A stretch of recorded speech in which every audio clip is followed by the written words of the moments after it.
everybody. Wendy Sellers here, the HR lady. Thanks for coming back to our podcast.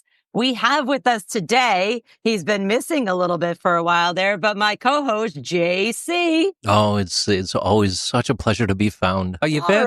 All right. You've been flying all over the country. You've been talking everywhere. What have you been up to?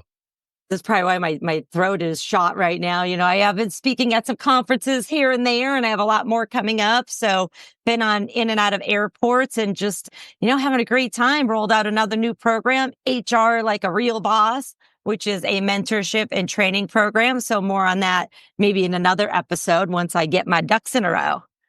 Hey, JC, we have an amazing guest here with us today. We have Adam Maloney here from Tennessee. I love Tennessee. Wonder how the weather is there. We'll have to ask him that in a moment. Speaking of, are you in New York with snow? Oh, me? Yeah. It snowed a little bit on the drive-in this morning. It was not good. Oh, my goodness. But it's gorgeous outside right now. I think it's got to be at least like 38 or 40 degrees right now. That's almost half 100. Yeah, no, this is very good. Good things. Whoa, no, thank you. You can have that. Although I may regret that being in Florida and it might be 90 tomorrow. So in like July or August, I might have to come up to see you. It's so hot. It's like you're in hell. Huh. I know. Yeah. Hey, let's get back to our guest at hand here. He is known as the trust expert from Tennessee who helps weave the fabric of trust in ops teams. And he's actually known as the Tenacious Operator. Welcome, Adam. Hello. Thanks for having me.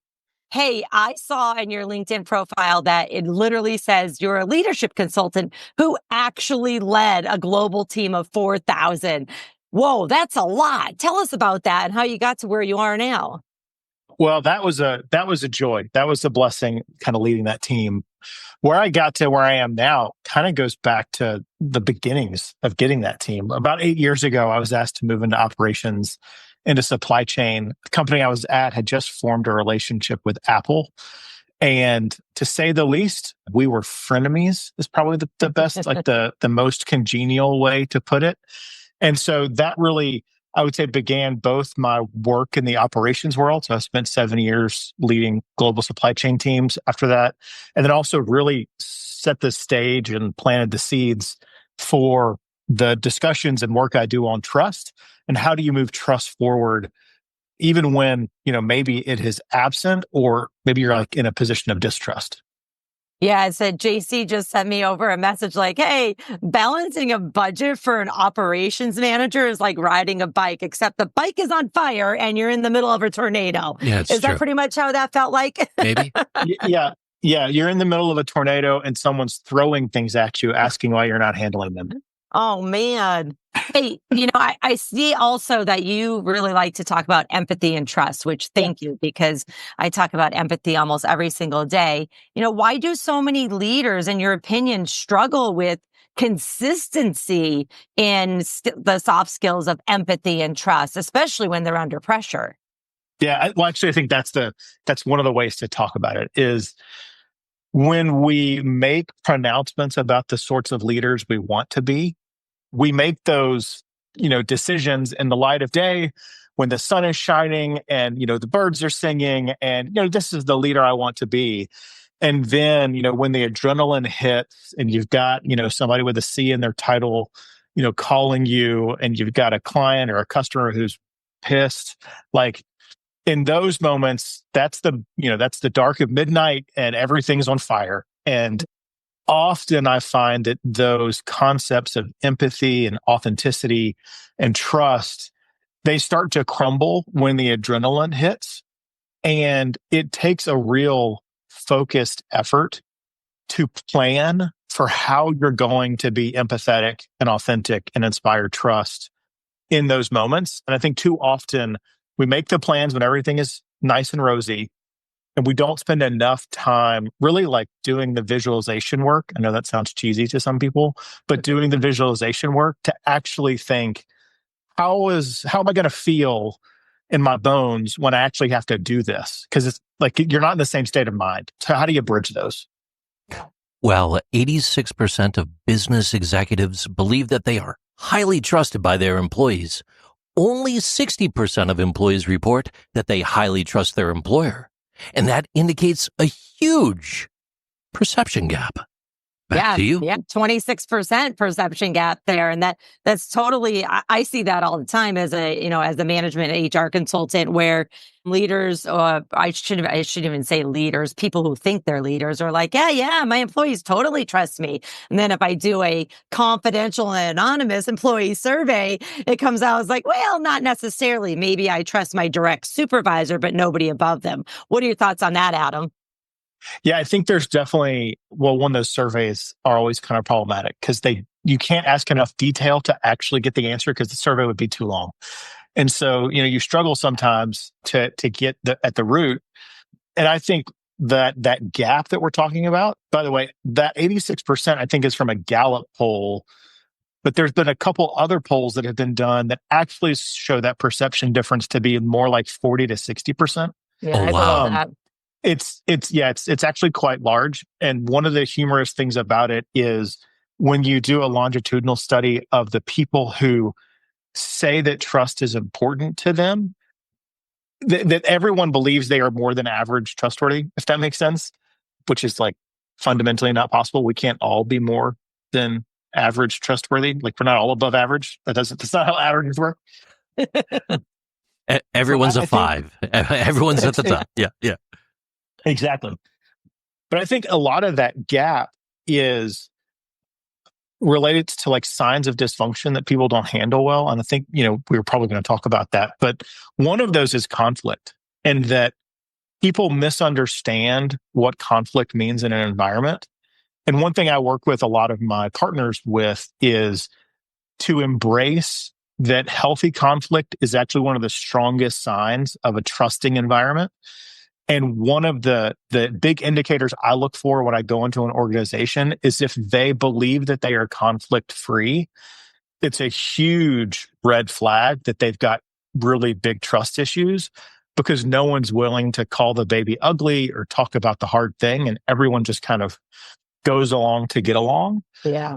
And you'll often find that in orgs where the project readouts are always green, but they missed the deadline. It's like a way you can start to sense that, because no one's willing to say we're off track or we're going to miss our deliverables. And then, it's 2 days before launch and it's like, oh no, we're going to have to push it because of the surprise. Right. Kind of when you scratch the surface, you realize like, well, yeah, but we've known that was going to be an issue for months in some pocket of the project team, but it wasn't acceptable for anyone to raise their hand and call it out. Right. Exactly. And getting back to the concept of conflict, it's not a bad thing. It's how you handle it, and it's really about teaching people, not just managers, but good old regular people, how to handle conflict too, through different communication strategies. I myself use a lot of personality traits, personality styles trainings, just so we can see that even though we communicate differently, doesn't mean that we're in disagreement. We're just saying it differently, different manners. I wanted to talk, you mentioned the word dysfunction, and I hear that you like to diagnose and fix dysfunctional teams. So tell our listeners, what are the common signs of dysfunction that you see in so-called leadership teams, and what tends to be the root cause? Yeah. So I mentioned one of them. That's a great indicator of dysfunction, is when there's no conflict. A second is when there is little to no feedback up or down, and everyone kind of realizes that but never does anything about it. And a third sign of dysfunction is when no one's willing to raise their hand to do more, yet there's always more to do. And you haven't built a culture that inspires people to feel comfortable enough to kind of put themselves out there and do that.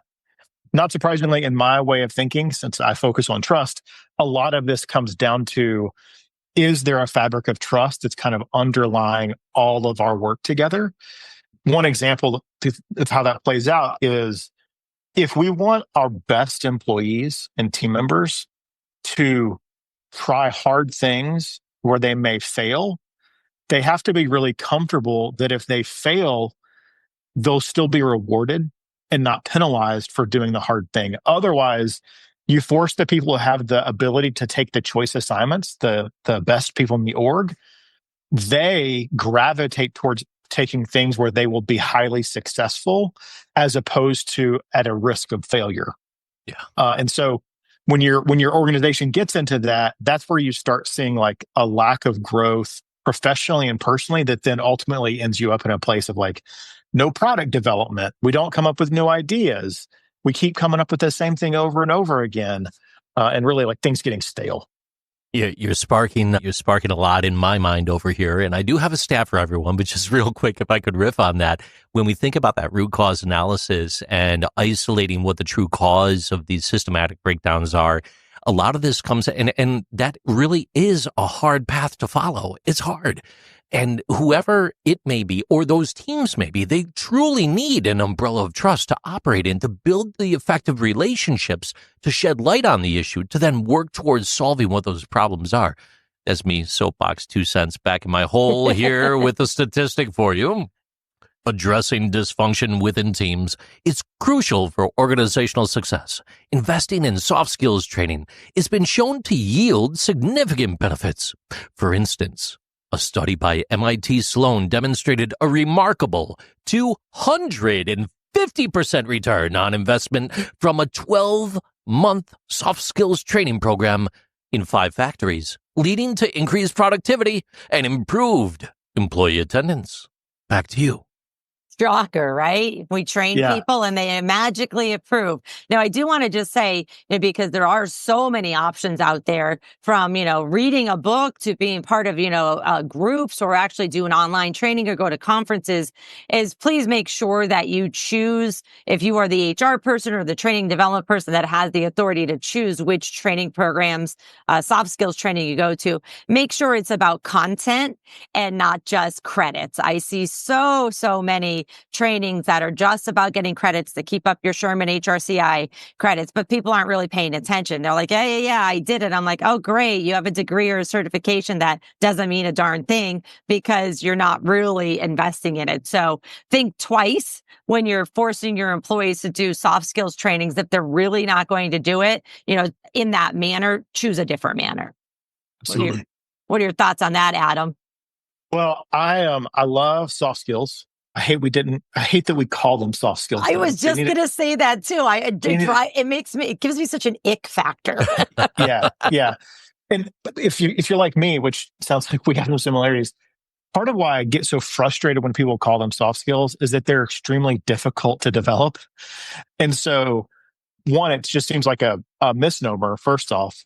But second, I think it really undersells their importance, because what I see is that with every level of, leadership or growth someone goes through, their value increases exponentially, but only in relation to how their communication and soft skills can function. I love it. The lower you are in an org, the more your quote hard skills are valued and important, because that's literally what you're doing day to day. But every time you move up the ladder in management and leadership effort, the communication and soft skills sides of that really does, increase sometimes by a factor of 10 as to how much of that is your job. And, earlier you asked me about when I was leading that big team. I went from leading no one, like leading myself, to leading 4,000 people. And over that time, my job went from I'm a huge individual contributor to 90% of my job is to communicate to other people what our strategy and our values and where we want to focus is. And if you don't make that bridge appropriately, that's how you end up with, lots of executives and high level leaders who have great thoughts and have great background, but because they can't communicate in a compelling way, their team feels like they never really get off the ground and just get kind of stuck. And so I wish we could do a rebrand on soft skills. I would love that. And I would probably start, we hinted at it earlier, with empathy, partly because people confuse empathy with emotion. And I think that's that's really sad for empathy, that we kind of think about it in the wrong way and make it this soft, passive thing that leads, strong personalities to ignore, because that's not who I am. Yeah. Yeah, I 100% agree with you. And let's go ahead and rebrand that and call them, I don't know, people skills. That'd be fine. You I'm know, good with that. even just communication skills or human skills, anything but hard skills or Ooh, soft skills, because that does not make sense whatsoever. extremely sharp, abrasive, strong skills. Let's go the other way. Yeah. No, Yeah. let's No. not go the other way. JC Hey, has a future in branding. yeah, right. Hey, Adam. So Yeah. I want to talk about leadership at home and work. I hear that you are a father of 5. So what parenting lessons have you discovered that directly impacted your leadership style? Oh. So some background, a father of 5, 3 of those are adopted. And we study trauma a good bit in our family because of those adoptions. And I think my thinking and learning about trauma to help serve my children really, in a surprising way, informed my leadership styles.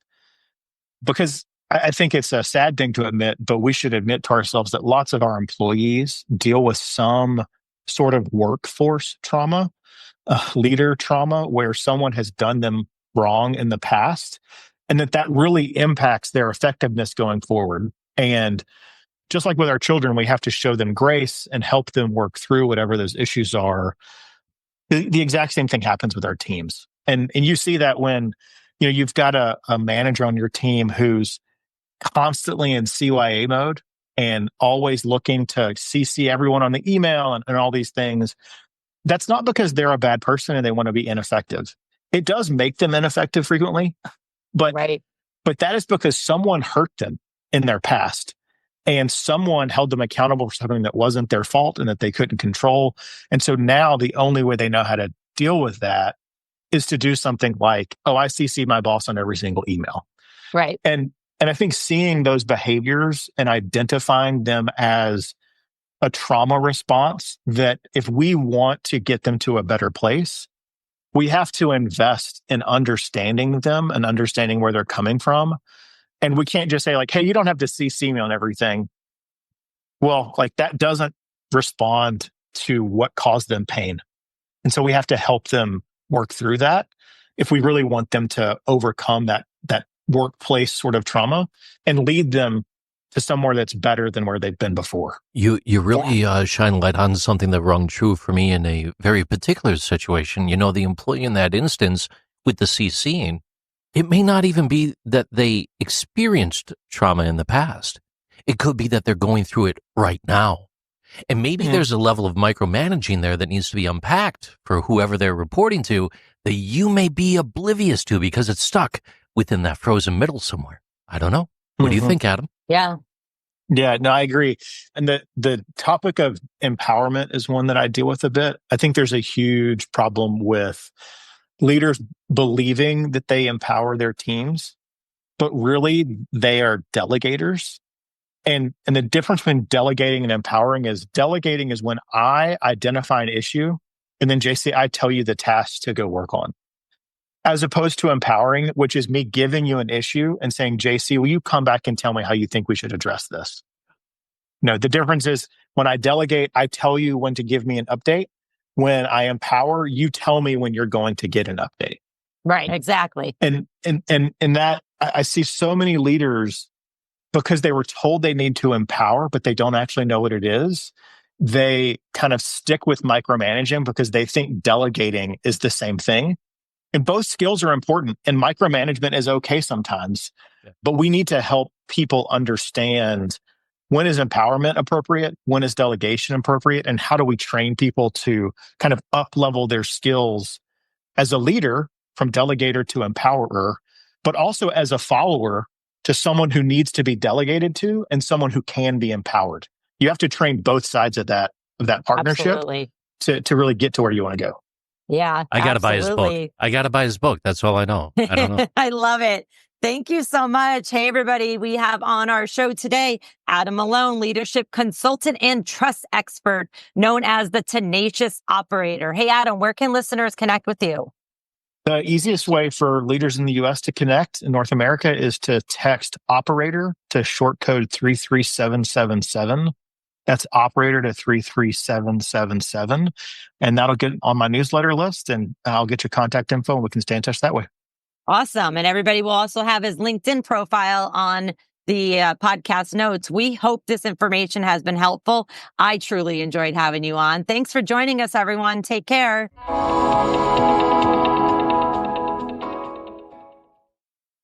Especially by your graceful tiny hands. It's so good to see you. You're little precious dove, you. You're hilarious. Yeah.